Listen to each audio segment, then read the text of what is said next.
Good morning mga kaalum. Lami kay itong bulalo inyong nakita kaganiha, no? So tadloan damo giunsa na ko pagluto mga kaalum ha. Diri sa Australia sugod na ang winter. So medyo bugnaw na ang panahon. Makita mo sa siguro yung agingani ko kay kung magkukasukas ka diri mo sandok ha. Kurog imong gon, kurog imong kurog imong tingog. So nag-prepare ko bulalo for the family para na ay mahigop-higop na mo anytime, especially during time nga bugnaw ang panahon. So ang ingredients nato adto mga kaalom kinahanglan na atay first makita nato diri sa table ang akong ipangsagol na atay course na atay meat. Namili kog meat nga beef shank ni siya nga kaalom. Ito ang lami itong na ay utok-utok na bone marrow.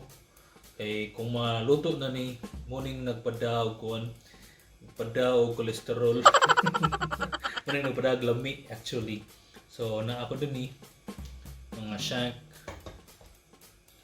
Usually ato ning latan ang bukog for minimum of 2 hours, 2 to 4 hours. Low fire siya para dali siya mahumok, lami itong humok-humok ang baka, ang iyang unod kay kanapit ang pagtusok nimo sa tinidor para matangtang na sa bukog sus makalaway na atay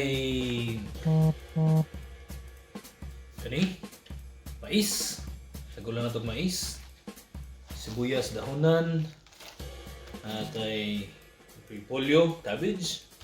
And then, what man ko na kitag sitaw, naas lay brown beans din muna akong isagol. Then, sibuyas bombay.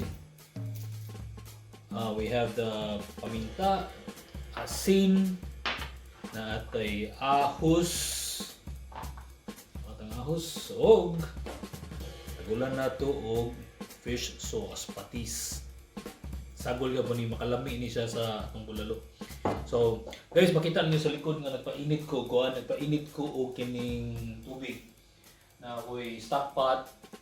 Ako sa pabukal na to na, kung bukal na ang tubig, atong itagsag-tagsag lunod ang atong mga ingredients na din sa table. Kulati.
Adong baka sa likod guys, kato atong gilatan nga baka ato na sa ning ilunod kining nabilin nga mga ingredients nga nasa lamisa. So huwat lang gyapon mo. Diha ra mo mga kaalom. While waiting, ayaw galimtig pislit dia sa kuan kanang sa ubos ba kanang subscribe button para ma-notify mo sa mga umaabot na akong mga videos. Salamat di ay sa katong mga ni suporta sa kuha. I'll make sure nga I'll bring you good content diri sa among channel para nindot sa ninyong pagtanaw-tanaw diha kung wa mo lingaw sa inyong balay.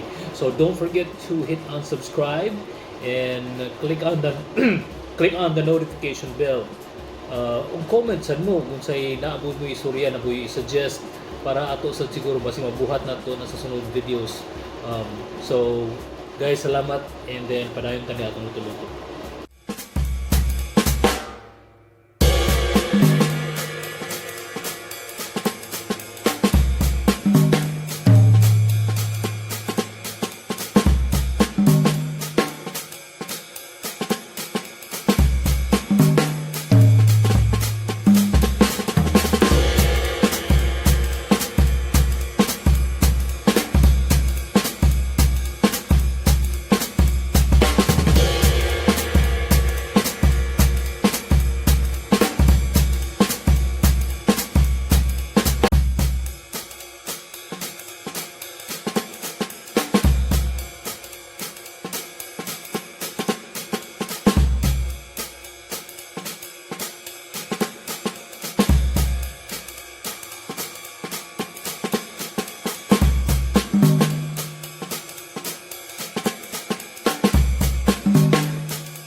Okay guys, so mauna to atong pagluto-luto sa atong beef bulalo. So karong bugnaw kayong panahon lami kay higop atong giluto na akong bulalo. And then sa sunod namong pagluto-luto dinhi sa atong kusina para ma-notify mo ayaw kalimti og again pislit anang diha sa ubos guys kani kami. Pislita lang sa na kadyot and then hit on the notification bell para ma-notify mo sa among future na happening, among future nga mga adventures dinhi sa Australia. So, everybody, salamat sa katong... Ay, by the way, niabot na ditag 2,000 subscribers. Imagine, mga kaalum, niabot ang mga aluman o 2,000 ka mga subscribers. Salamat kaayo sa inyong pagsuporta sa among channel and then ayaw mo ka bored, ayaw mo ka kapoy og tanaw kung mingaw din sa inyong balay adto sa mo sa Alum. And then, tanaw sa mo sa among lingaw, sa among, sa among upload, sa among content. And then, once again, salamat sa mga nisuporta o katong wala pa nakasuporta. Guys, support naman kayo. Please lead naman dyan. Okay, so, once again, salamat sa iyong pagtanawan ng video and I hope na-enjoy mo. And then, suna lang nyo, katuna lang nyo ang pagluto. Kaya ang pagluto ako ning katong-katon. Lami man sad. Lami sad siya guys. So, kita-kita. And then, I'll see you later.